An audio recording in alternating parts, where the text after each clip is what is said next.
नमस्कार दोस्तों, मैं सुनीति गिरी और आप देख रहे हैं 2PM न्यूज़। आज की सबसे बड़ी खबर पर चर्चा करेंगे जो भारतीय राजनीति और मीडिया के मौजूदा हालात पर बड़ा असर डाल सकती है। सुप्रीम कोर्ट ने एक ऐतिहासिक फैसला सुनाया है जिसे भारतीय जनता पार्टी यानी कि बीजेपी की बुलडोजर राजनीति पर सीधा प्रहार बताया जा रहा है और इस फैसले ने गोदी मीडिया को भी एक्सपोज कर दिया है। दोस्तों आइए विस्तार से समझते हैं क्या है पूरा मामला। सुप्रीम कोर्ट ने साफ कर दिया है कि 1 अक्टूबर तक देश में किसी भी तरह की बुलडोजर कार्रवाई नहीं की जाएगी। हाँ, अगर कहीं बुलडोजर चलाना हो तो पहले सुप्रीम कोर्ट से इजाजत लेनी पड़ेगी। ये फैसला बीजेपी की बुलडोजर राजनीति पर अब तक का सबसे बड़ा प्रहार माना जा रहा है। आपको याद दिला दूं कि पिछले कुछ सालों में बीजेपी ने अपनी राजनीति को बुलडोजर के सहारे ही आगे बढ़ाया है।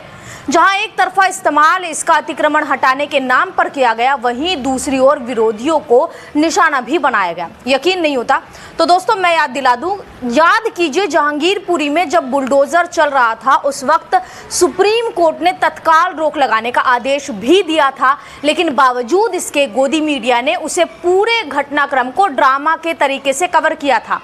आज तक की एक महिला रिपोर्टर बुलडोजर पर चढ़कर रिपोर्टिंग कर रही थी जब लोग सुप्रीम कोर्ट के फैसले के बारे में बता रहे थे।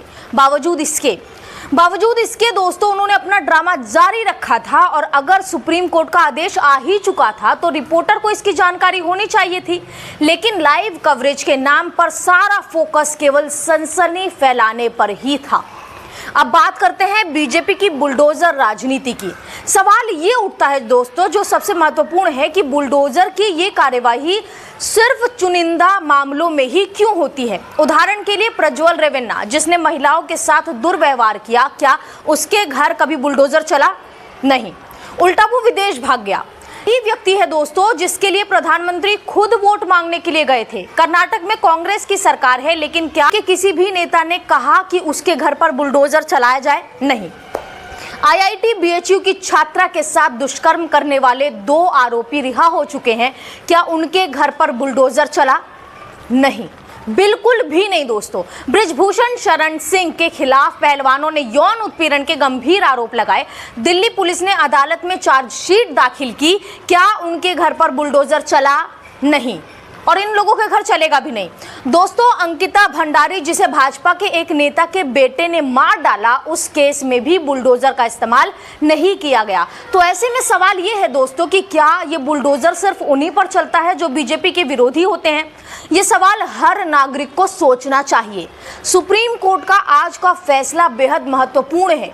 कोर्ट ने साफ कहा है कि बुलडोजर का इस्तेमाल न्यायपालिका की जगह नहीं ले सकता। ये फैसला न्याय व्यवस्था पर हो रहे हमलों को रोकने पर एक मजबूत कदम है दोस्तों। बुलडोजर की कार्रवाई को कोर्ट के आदेश के बिना जारी रखना न्याय व्यवस्था का मजाक उड़ाने जैसा है दोस्तों। इस बीच दोस्तों गोदी मीडिया ने पिछले कुछ हफ्तों में बुलडोजर की कवरेज को जिस तरह से प्रस्तुत किया है, जिस तरीके से दिखाया है, वो न केवल पत्रकारिता के मानकों के खिलाफ है बल्कि ये भी दिखाता है कि मीडिया का एक बड़ा हिस्सा अपनी जिम्मेदारियों से कैसे भटक चुका है, वो कैसे अपना रास्ता भूल चुका है। आज हमें ये सोचना होगा कि बुलडोजर का इस्तेमाल कानून और न्याय के तहत होना चाहिए, न कि राजनीति एजेंडे के तहत।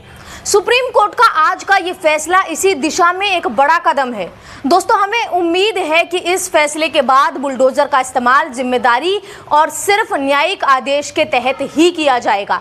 फिलहाल सिर्फ इस खबर में इतना ही, और इस खबर पर आपकी क्या राय है हमें कमेंट बॉक्स में जरूर बताएं। तब तक के लिए नमस्कार।